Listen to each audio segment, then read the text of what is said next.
Those who cannot change their minds cannot change anything. Welcome to the first episode of the One Day at a Time Gambling Addiction Podcast. I'm your host, Rob, One Day at a Time, and I'm excited to be making content of this format to go alongside my normal video content. I think it can be really impactful to dive a little bit deeper into stories, and I think that's exactly what I'm going to be able to accomplish here with this longer form content. So, for today, I really just wanted to talk about this question. Have you noticed just how easy it is to gamble online nowadays? There's hundreds of websites where you can gamble online legally within different state jurisdictions, and then there's thousands of websites where you can gamble using cryptocurrency to skirt around some guidelines if you really wanted to do it. That means that you could be younger than the proper age, or it means you could be in a different location and be using a VPN to gamble. There's a lot that you can do nowadays to place a bet, and that's just going to lead to more problem gambling along the way. So I really wanted to touch on that subject. Throughout this podcast series, I'm going to be inviting a lot of guests on that are compulsive gamblers themselves, and we're going to be diving deeper into different problems that we experience as compulsive gamblers, as well as how our experience has been in this new age of gambling. For today, though, I don't have any guests, and I'm just going to be talking about my personal gambling story. And I'm going to also be talking about how technology enabled me and made me dive deeper and deeper into my addiction. That's something that I've really reflected on a lot in the recent times, and it's something that I think is going to be a huge problem going forward for many people around the world. So, when did I start gambling? I started gambling probably when I was 15 or 16 in innocent ways. I mean, playing FIFA for money, playing NBA 2K on the PlayStation for money, and wagering money with like my little brother outside playing like hockey or basketball. And these things alone would be perfectly reasonable if it didn't become the sole purpose of why I was even playing these games. I was playing these games to make money. I wasn't playing these games for the enjoyment aspect of the game. It was more to compete and win at something. And that later evolved into fantasy sports, daily fantasy sports through FanDuel or DraftKings when I turned 18, all the way up to gambling online on these crypto casinos and spinning slots at 4 in the morning any night. So it really devolved into a really bad situation for me. And that's what I wanted to talk about through this podcast series and also through my video content in general. It's difficult to look back on your past and see your mistakes, but when you use those mistakes to make better choices in the future and to help other people make better choices, it feels like it's worth something.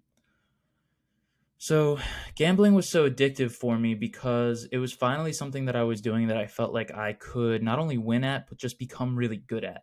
When you're gambling at first and you're winning, you feel like you're on top of the world, but not only do you feel like that, you feel like you could only get better.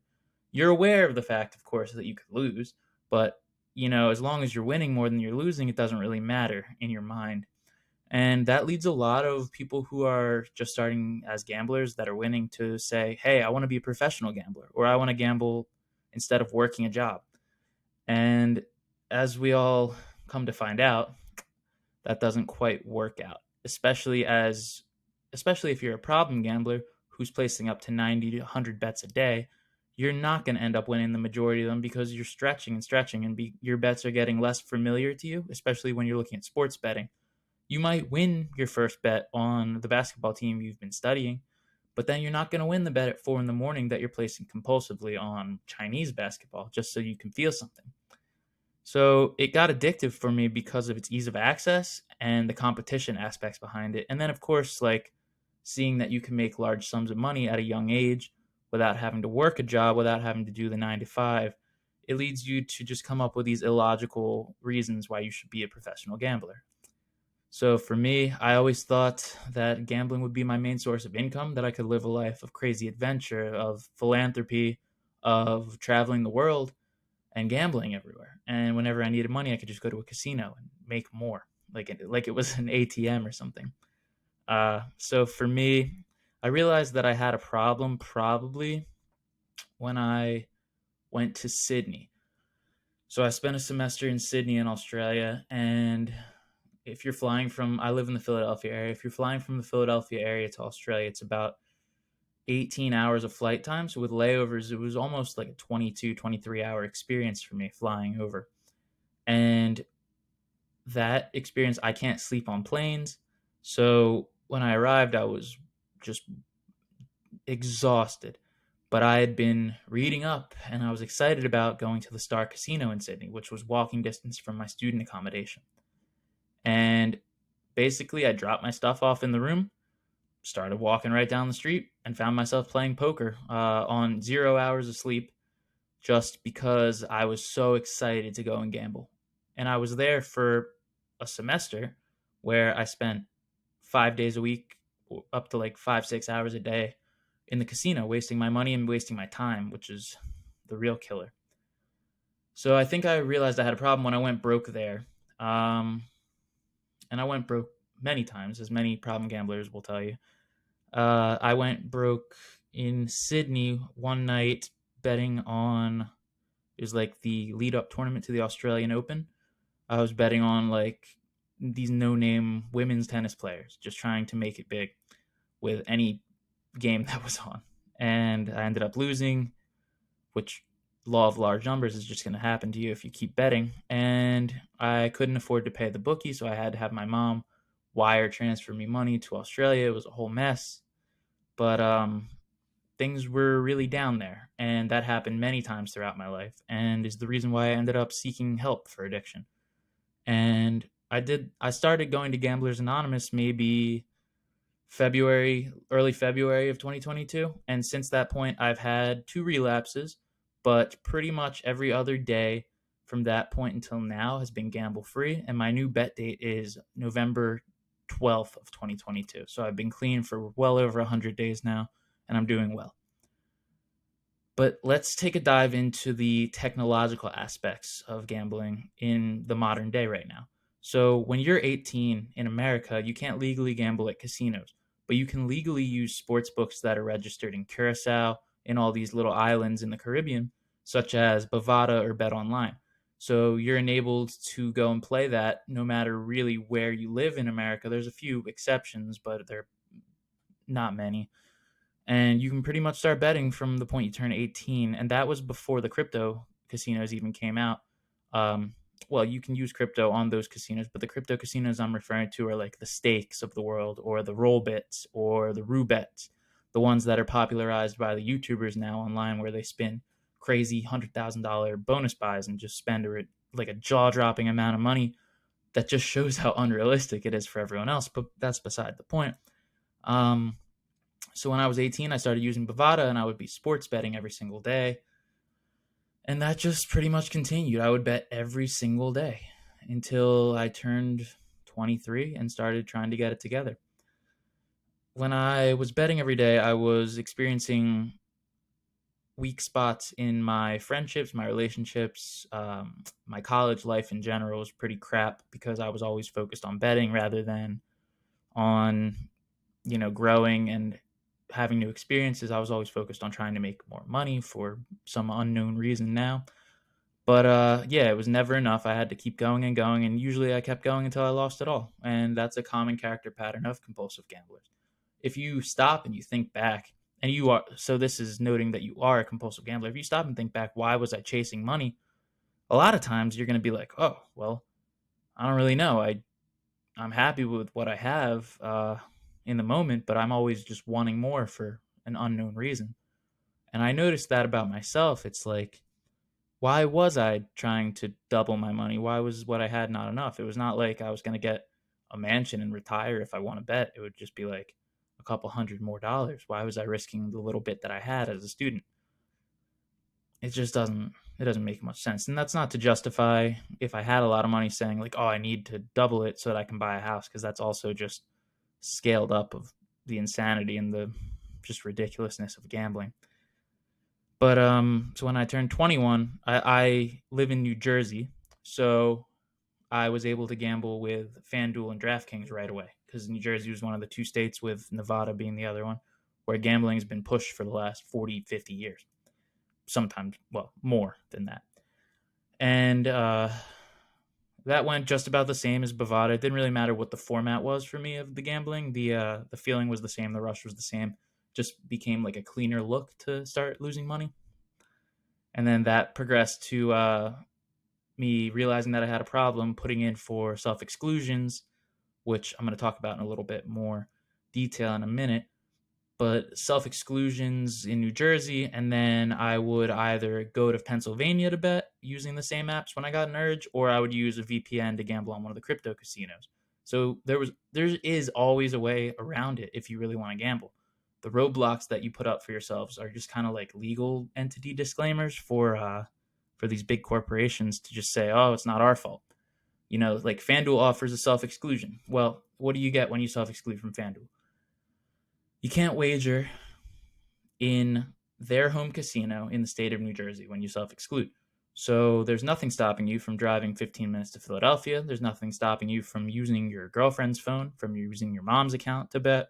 It's basically just like a self-imposed roadblock that they put so that they don't have to take monetary responsibility when someone goes too far in their gambling.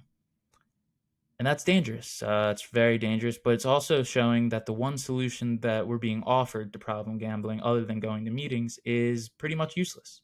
And it's a shame because I've talked to quite a few people who have self excluded, but that doesn't really stop them from relapsing. It just puts a little bit of a roadblock in it. And when you want to gamble bad enough, you're going to go and do it no matter what anyone tells you and no matter what roadblocks are in your way. But with that being said, you have to want to stop. And when you get to the point that you want to stop, life does get better after some real struggle. So for me, I wanted to stop gambling because it got to the point where I kept starting from nothing and I just had enough of it. I'm 24. So now at this point in my life, the people around me, my friends and family, are all progressing in their career paths and their education. They're moving forward tangibly.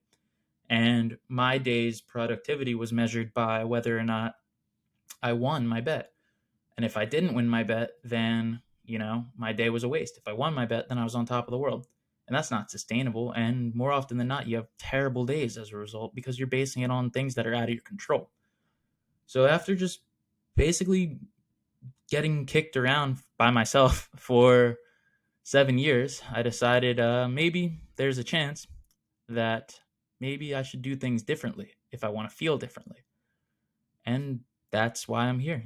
I started going to meetings, and I was really wary of going to meetings at first because of the religious aspect of it. And I'm not a religious person, so I thought the spirituality stuff would kind of like turn me off from going. But as it would turn out, most of the people in there aren't really religious either, and they're there just because they don't want to gamble more. They don't want to gamble anymore. They're not there because they're on a religious mission to save you or anything like that. They're just your peers. And whether or not you believe in the principles that that are taught in the meetings, you will see a marketable improvement, or a remarkable improvement, I should say, just by talking to other people that are like you and sharing stories and realizing that you're not alone. And also, you're finally being held accountable by a group, and you can't lie to them. Like, there'd be no point in you going to the meetings if you were lying to them. You're going to the meetings for your own conscience, for your own good. If you were lying, you might as well just skip going to the meetings. So for me, going to the meetings really did make an impact on my life because I finally got some guidance, some tips on what to be doing to live a better life. And you know what? It's not fun to quit something that you love. A lot of boring days, a lot of days where life just kind of sucks because you're going from a 10, like, oh, this is the best, I'm winning a jackpot, down to like a 2 or a 3, like, oh, I'm reading a book or I'm going for a walk. It's not exciting. It doesn't have that draw to it. It doesn't have that addictive tendency to it. But I can tell you from personal experience that living your life a little bit slower is not fun, but it's a lot more peaceful than the times when you're losing your bets. With gambling, there's the rush of winning, but there's also the chaos of losing and having to chase, or even having to be in debt and spending money that you don't have. There's all negative consequences that come with the possibility of winning. And when you take away all the chance in your life, and you stop beating yourself down and you just live your life the way it is, there's a lot more peace. And I'd say 95% of the problems in your life just go away because you were causing them to yourself. So after gambling, life is boring. Life isn't that interesting. I don't have a lot of great stories to tell anymore. but I also don't have depression anymore. I don't feel exhausted all day. I don't have $0 in my bank account. I don't feel like I'm behind anymore. I don't feel like I need to chase to make up for wasted days, wasted money. I'm me now. I just have me. And it's a good feeling knowing that I can put in work to make my life better and not have to worry about it getting worse in the meantime. So, for this podcast series and this channel in general, my goal is to help people who are experiencing the things that I've experienced to skip over the learning part and kind of streamline you into recovery. And I won't say that I'll be responsible for your recovery, and you do really have to want it to be able to recover. But I'm going to try to lay out different foundations and different techniques that I've used to make my life better, different stories that illustrate things that you should be avoiding, and ways to make life a little bit easier just by changing the habits and changing the way that you think every single day.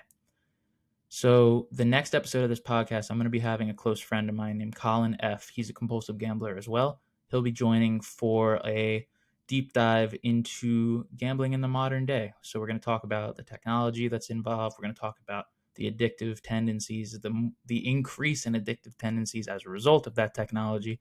And we're going to get Colin's personal story. So, follow and subscribe for that if you are interested in that kind of content, and be sure to hit the notification bell so that you don't miss it. With that, it's business as usual over here. Let's keep getting better together, one day at a time. Thank you very much for watching.